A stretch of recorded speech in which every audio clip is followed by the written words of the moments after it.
series of our international relations lectures. We now have arrived at International Monetary Fund. In the last video lectures, we talked about United Nations, then we talked about World Trade Organization, World Banks, and now today we are going to talk about International Monetary Fund. So we will cover this topic under different subtopics. First, we will try to understand the historical background.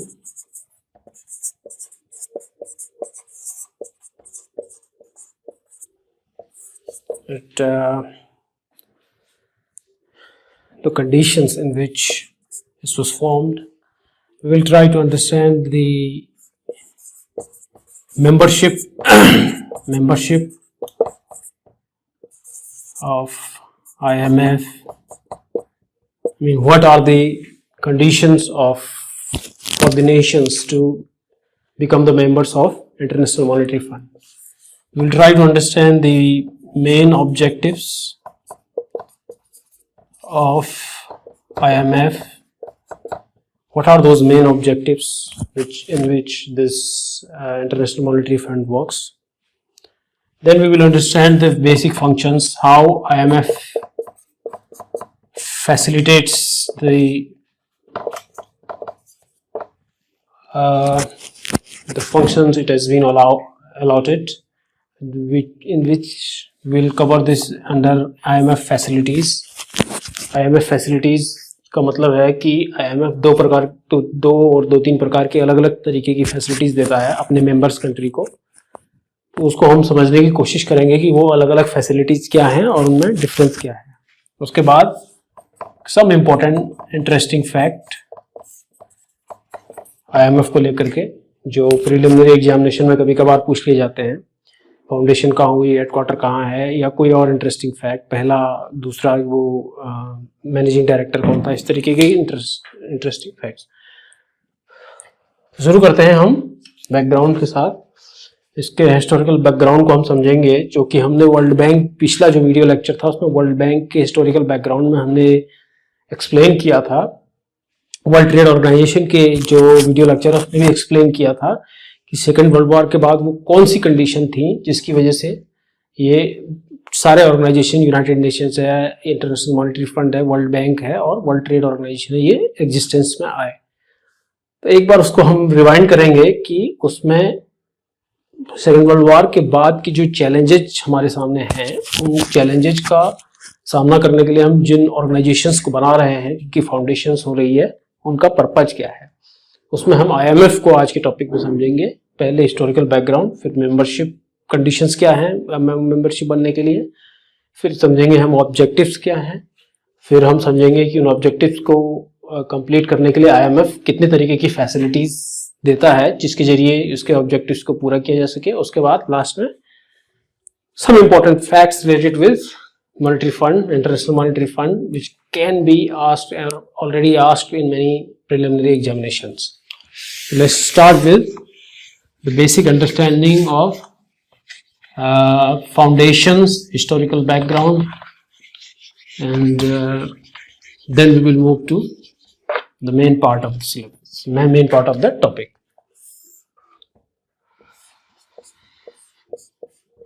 हमने बोला historical background.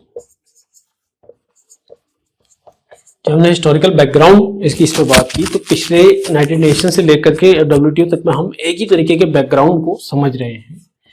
1945 world war के समय की situation, world war 2 के बाद का scenario. हमने ये बोला था कि वर्ल्ड वॉर खत्म होने के बाद जो सबसे बड़े चैलेंजेस थे पीस और इंटरनेशनल सिक्योरिटी है. और उस पीस और इंटरनेशनल सिक्योरिटी में इकोनॉमी भी एक इम्पॉर्टेंट एस्पेक्ट है. इकोनॉमी को इस तरीके से सारे कंट्रीज के बीच में ट्रेड और मॉनेटरी एक्सचेंज और डेवलपमेंट कोऑपरेशन इस तरीके से हो कि उनके बीच में कभी वॉर की सिचुएशन ना बने. बेसिक पर्पज यही है इंटरनेशनल ऑर्गेनाइजेशन को बनाने का, कि कोऑपरेशन और कोऑर्डिनेशन को बढ़ाना है. अब कोऑपरेशन और कोऑर्डिनेशन अलग अलग सब्जेक्ट, उसके अलग अलग एस्पेक्ट्स होंगे. इकोनॉमी में उसका कोऑपरेशन होना है, क्या कोऑर्डिनेशन होना है. डेवलपमेंट के फील्ड में कैसे डेवलप्ड कंट्रीज डेवलपिंग कंट्रीज को हेल्प कर सकते हैं, और ट्रेड में किस तरीके से ट्रेड को करना है कि कंट्रीज के बीच में कि कोई एक कंट्री जो पावरफुल है वो डोमिनेट ना करे। तो उसको लेकर के हमारे सामने में ये बोला था, इकोनॉमी को लेकर के, इकोनॉमिक एक्सपर्ट्स को लेकर 3 चैलेंजेस थे। एक है रिकंस्ट्रक्शन का, दूसरा है लिक्विडिटी का, और तीसरा है फेयर ट्रेड का।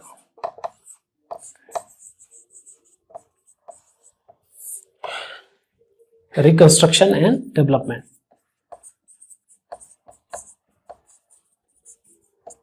हमने ये बोला वर्ल्ड वार 2 के बाद की जो सिचुएशंस है, पोस्ट वर्ल्ड वार 2 के बाद ये सिचुएशन हमारे सामने है। रिकंस्ट्रक्शन और डेवलपमेंट को लेकर के हमने कहा था कि वर्ल्ड बैंक बनाया गया था, वर्ल्ड बैंक ग्रुप्स के रूप में। हमने जो पिछले वीडियो लेक्चर में कवर किया था, जिसको वर्ल्ड बैंक ग्रुप्स बनाया गया, जिसके अंदर डिफरेंट ऑर्गन्स थे उसके। इंटरनेशनल डेवलपमेंट एसोसिएशन है, IFC है, मीगा है और ICSID है। अब उसमें फेयर ट्रेड को लेकर के हमने बोला था कि पहले गेट आया और गेट से फिर जो है WTO। तो लिक्विडिटी, अब इसमें फेयर ट्रेड को लेकर के हमने WTO लेक्चर में कवर किया था, और रिकंस्ट्रक्शन और डेवलपमेंट को लेकर के हमने वर्ल्ड बैंक के लेक्चर में कवर किया था। लिक्विडिटी को लेकर के हम बात करेंगे आज IMF। तो ये 3 जो डिफरेंट ऑर्गेनाइजेशंस हैं, उनका बेसिक जो है इकोनॉमी से रिलेटेड है, लेकिन उनके पर्पज अलग अलग हैं, अलग अलग इकोनॉमी के एस्पेक्ट से रिलेटेड। ट्रेड से रिलेटेड WTO है, और रिकंस्ट्रक्शन और डेवलपमेंट से रिलेटेड वर्ल्ड बैंक है, और लिक्विडिटी की जो चैलेंजेज है वर्ल्ड में, इसको हम समझेंगे लिक्विडिटी के चैलेंज क्या हैं। उसको लेकर के हमने इंटरनेशनल मॉनेटरी फंड बनाया। ये क्या था, क्यों बनाया, अब इसको समझेंगे IMF के बेसिक उसमें कि IMF क्यों बनाया गया, उसका गोल बेसिक वो क्या है, लिक्विडिटी का चैलेंज क्या है वर्ल्ड में, इंटरनेशनल लिक्विडिटी।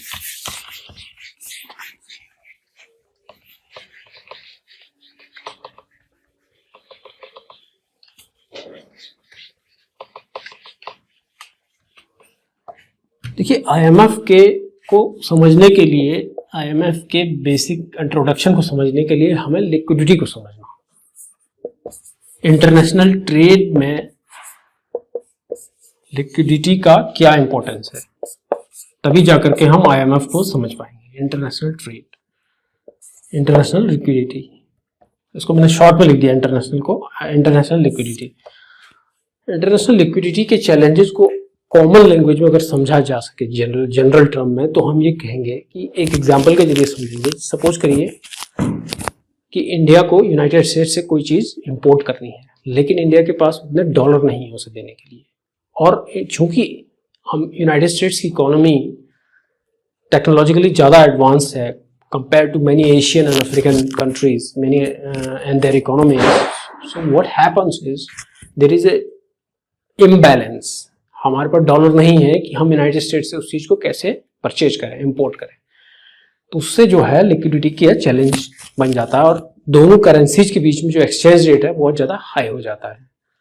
तो उस लिक्विडिटी के चैलेंज को सॉल्व करने के लिए एक ऑर्गेनाइजेशन बनाया गया, ताकि जब 2 इकोनॉमीज आपस में ट्रेड करें तो करेंसी डिफरेंट होने की वजह से जो लिक्विडिटी का चैलेंज आएगा, उसको जो है एक कॉमन प्लेटफॉर्म बनाया जा सके, जिससे लिक्विडिटी के चैलेंज को सॉल्व किया जा सके और कंट्रीज के बीच में ट्रेड को जो है स्मूथ बनाया जा सके। This is the purpose of International Monetary Fund. This is the basic introduction and historical background of International Monetary Fund. Now we are going to move to basic membership किसको दी जाती है, how can, what are the membership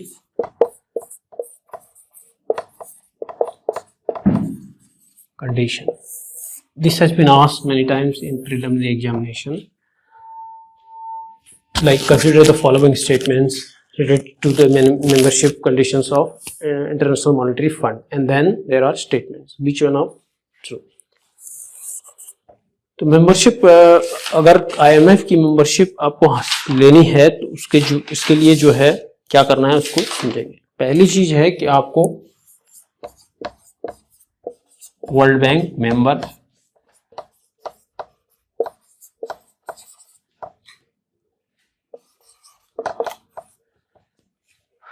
any nation, any country which is not the part of World Bank groups cannot become the member of International Monetary Fund. So compulsory World Bank membership जरूरी है IMF की membership के लिए। दूसरी condition है compulsory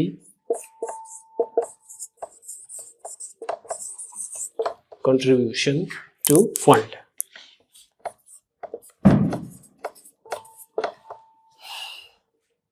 IMF का एक fund होता है जिसमें जो मेंबर्स हैं वो कंट्रीब्यूट करते हैं।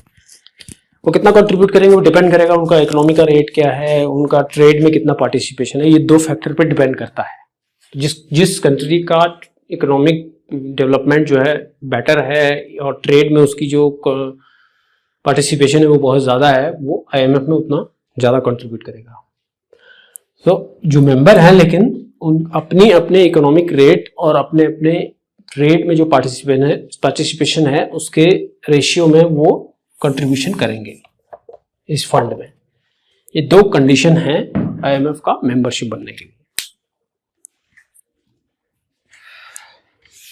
बाकी लेजिटिमेट गवर्नमेंट होनी चाहिए, ये तो जरूरी है ही। मान लीजिए कोई कंट्री है वहां, जैसे कि कोई पर्टिकुलर कंट्री है, ले लीजिए माली है या सीरिया है, वहां पे टेररिस्ट ने कैप्चर कर लिया तो बाद में वो क्लेम नहीं कर सकते कि भाई हमें भी आईएमएफ का मेंबरशिप, वो अलग है। लेकिन ये जो है मेन कंडीशंस है आईएमएफ का मेंबरशिप बनने के लिए।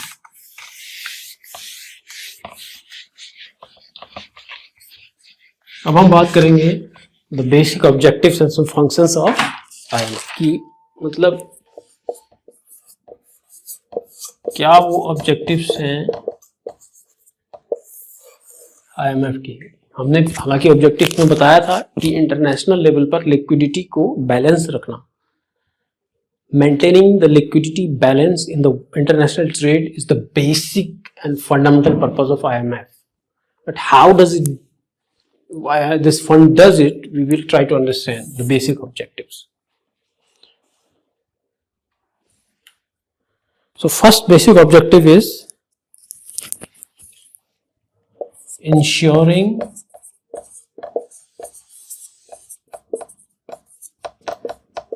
stability in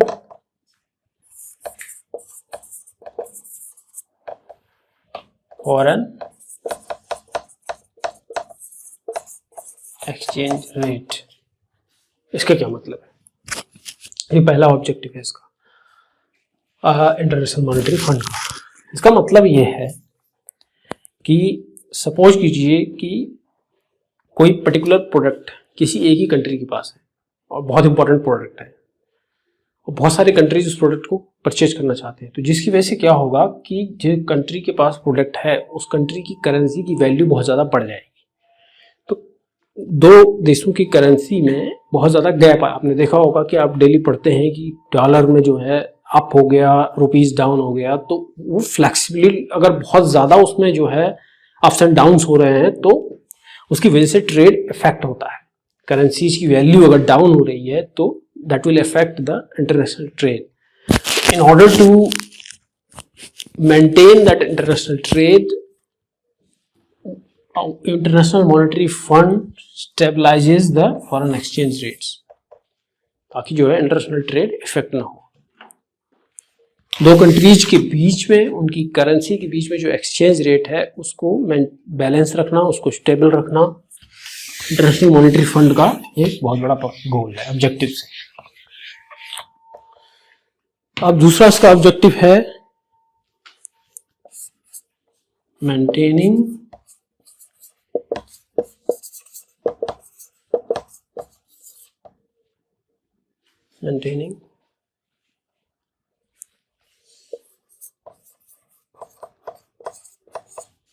बैलेंस्ड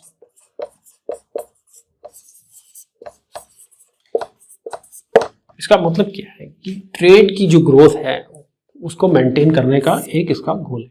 इसका मतलब ये है कि सपोज कीजिए कोई एक पुअर कंट्री है, कोई अफ्रीकन कंट्री है, सूडान है, उसको जापान से कोई पर्टिकुलर इलेक्ट्रॉनिक प्रोडक्ट खरीदना है या कोई ऑटोमोबाइल प्रोडक्ट खरीदना है, लेकिन उसके पास करेंसी नहीं है, जो करेंसी आईएमएफ बास्केट ने रखी है, डॉलर नहीं है, यूरो नहीं है, गोल्ड नहीं है, तो वो क्या करेगा, आईएमएफ से जो है लोन लेगा, ताकि ट्रेड लोन लेगा और जापान से जो है उस प्रोडक्ट को परचेज कर लेगा। इसकी वजह से इससे क्या होगा कि दोनों के बीच जो ट्रेड है वो मेंटेन रहेगा। तो मेंटेनिंग ग्रोथ ऑफ ट्रेड, अगर if one country doesn't have enough currency to import particular product from any particular country, in that conditions the member country has the right to take the loan from International Monetary Fund and use that loan as to import that particular product. So that way the member country can also maintain its balanced growth of trade.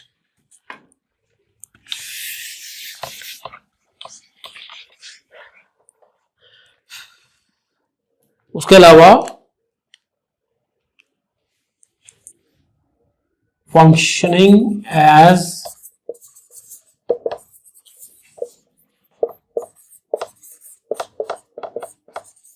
Multilateral payment system, this is the goal of international. इसका मतलब क्या है? इसका मतलब ये है multilateral payment system. Suppose there are 3 countries, Japan है, China है एंड इंडिया है। जापान को चाइना से कोई सामान खरीदना है, लेकिन जापान के पास चाइना की करेंसी नहीं है। चाइना को इंडिया से कोई सामान खरीदना है, लेकिन इंडिया की करेंसी नहीं है। उसी तरीके से इंडिया को जापान से कुछ खरीदना है और जापान की करेंसी नहीं है। तो इस सारे कंट्रीज क्या कर सकते हैं, यहाँ से आईएमएफ से फैसिलिटी ले सकते हैं। क्या किया कि जापान ने यहाँ से स्पेशल डिपॉजिट, एसडीआर बोलते हैं उसको, स्पेशल डिपॉजिट राइट्स, वो बाद में हम समझेंगे वो क्या होता है, यहाँ से लिया और उससे चाइना से सामान खरीद लिया। चाइना से सामान खरीद लिया, अब वो करेंसी चाइना के पास पहुंच गई। उसी से चाइना ने, उसी सेम एसडीआर से चाइना ने इंडिया से सामान खरीद लिया और वो करेंसी इंडिया के पास पहुंच गई। वही उसी सेम करेंसी से एसडीआर से इंडिया ने जापान से सामान खरीद लिया, तो वो करेंसी वापस जापान के पास पहुंच गई, तो बैलेंस ऑफ पेमेंट हो गया। एसडीआर जो है आईएमएफ ने इशू किया था। In that way International Monetary Fund has worked as multilateral payment system. इसको एसडीआर को हम we will try to understand SDR in a minute.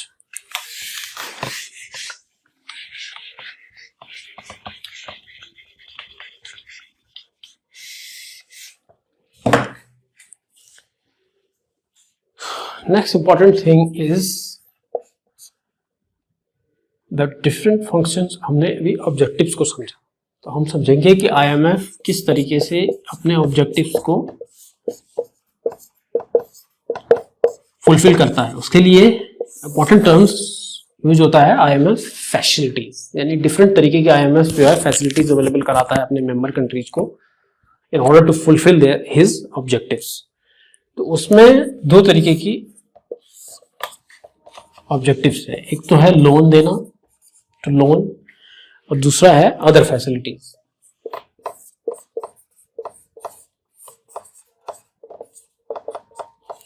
Loan तो सीधे सीधे वो हम अब समझते हैं लोन क्या होता है। लोन जनरली जो है 9% के इंटरेस्ट रेट पर दिया जाता है, जिसमें जो है जिसे जो है with in 7 years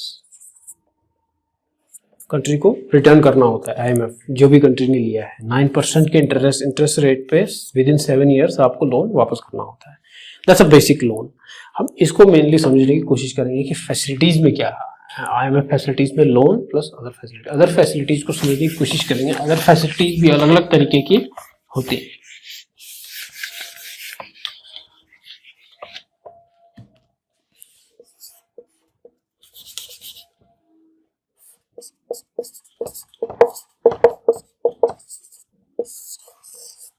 other facilities में IMF अपनी फैसिलिटीज दो तरीके से देता है, either you can take loan or you can use the other facilities. If you are taking the loan from IMF, the interest rate will be 9% and you will have to return the amount within 7 years. Other facilities which are important, इसमें क्या होता है other facility, हमने एक बोला loan, एक बोला other facilities. Loan में क्या होता है कि लोन में इंटरेस्ट रेट ज़्यादा होता है, अदर फैसिलिटीज में 3 से 4% के बीच 3.79% का इंटरेस्ट रेट होता है। इसीलिए जो है अदर फैसिलिटीज बनाई गई हैं for the under developed countries और डेवलपिंग कंट्रीज। तो अदर फैसिलिटीज को हम समझने की कोशिश करेंगे। इसमें फैसिलिटी जो है दो तरीके की होती है, एक तो जनरल लेवल की फैसिलिटीज होती हैं, जनरल फैसिलिटीज और special facilities.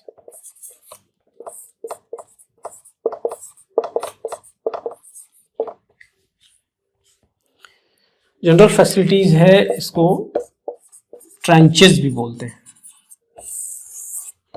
It can be asked in preliminary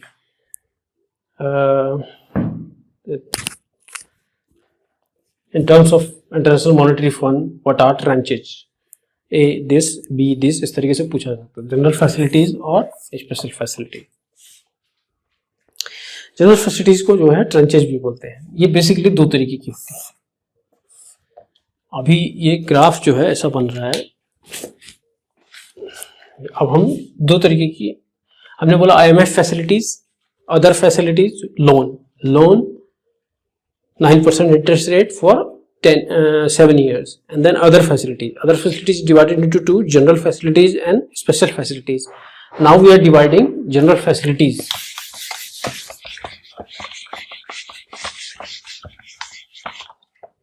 General facilities are divided into two. First, reserve facilities,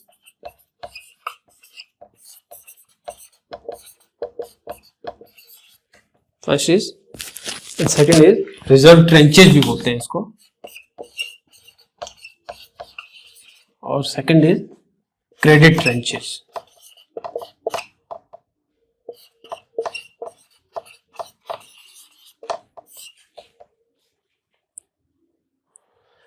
अब इसको समझेंगे। रिजर्व ट्रेंच का मतलब होता है कि कोई पर्टिकुलर मेंबर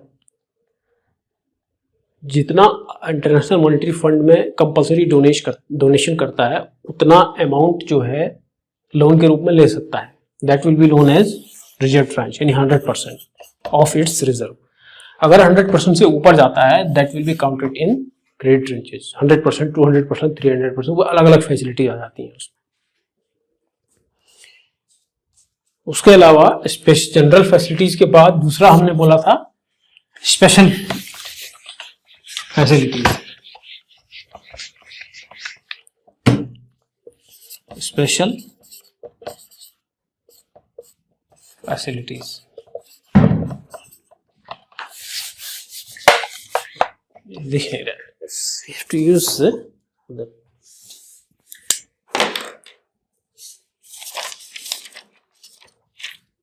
special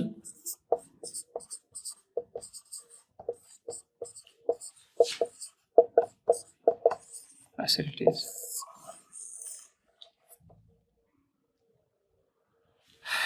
हमने बोला था special facilities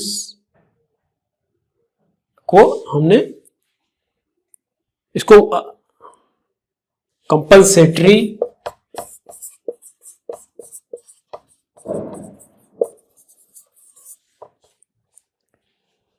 contingency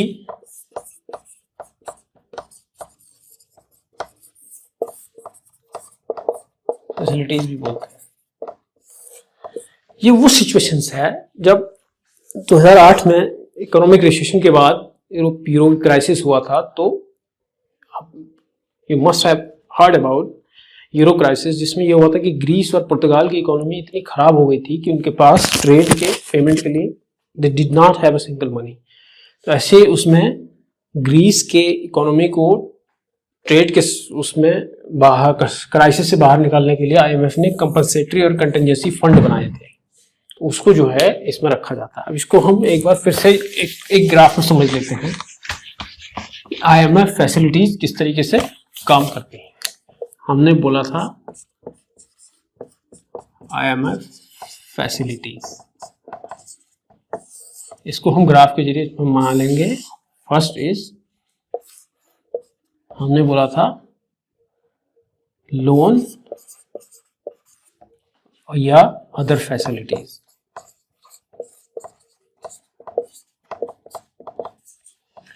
loan 9% interest rate, within 7 years you have to return it back. Other facilities में जनरल फैसिलिटीज,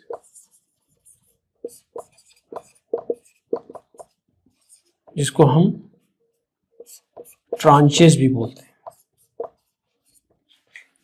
और special facilities.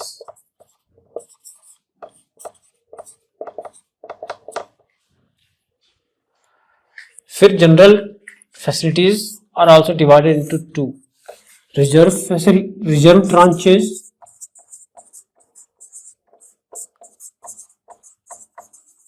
and credit tranches.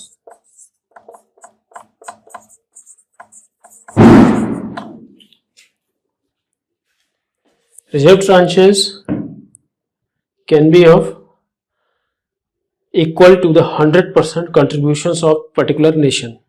If that limit crosses 100%, suppose करिए किसी country ने $100 billion IMF में दिया है, लेकिन उसको अगर वो 100 बिलियन ही उसको लेना है पैसा, तो रिजर्व ट्रांच वहां आएगा। अगर कुछ 100 बिलियन से ज्यादा लेना है, 110 बिलियन लेना है, तो क्रेडिट ट्रांचेज में आएगा। स्पेशल फैसिलिटीज, जब इसके अंदर सोल्यूशन नहीं मिलता है, तो किसी स्पेशल क्राइसिस में, जब यूरो क्राइसिस हुआ था तो ग्रीस के लिए उसमें अगर फंडेज बनाता है आईएमएफ किसी बहुत ज्यादा क्राइसिस की इकोनॉमी को डोनेट कर दे, पैसे देने के, लोन देने के लिए, तो उनको स्पेशल फैसिलिटीज में रखा जाता है। अब हम इसको कुछ एंड में जो है इंपॉर्टेंट फैक्ट्स को समझेंगे जो प्रिलिमिनरी में पूछे जाते हैं। Some important fact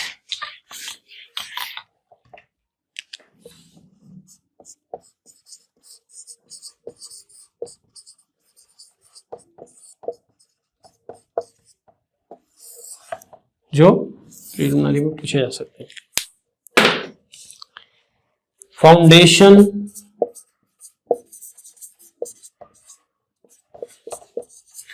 in 1946,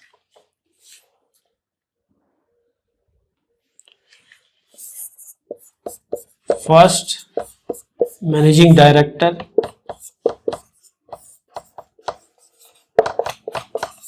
Camille Gutt, total members 100. In the previous video lecture we talked about total number of members in World Bank are also 189, and there is one condition: in order to become International Monetary member of IMF, you have to be the member of World Bank. Hence the number are equal. Nauru was last member, joined in publication of World Economic Outlook.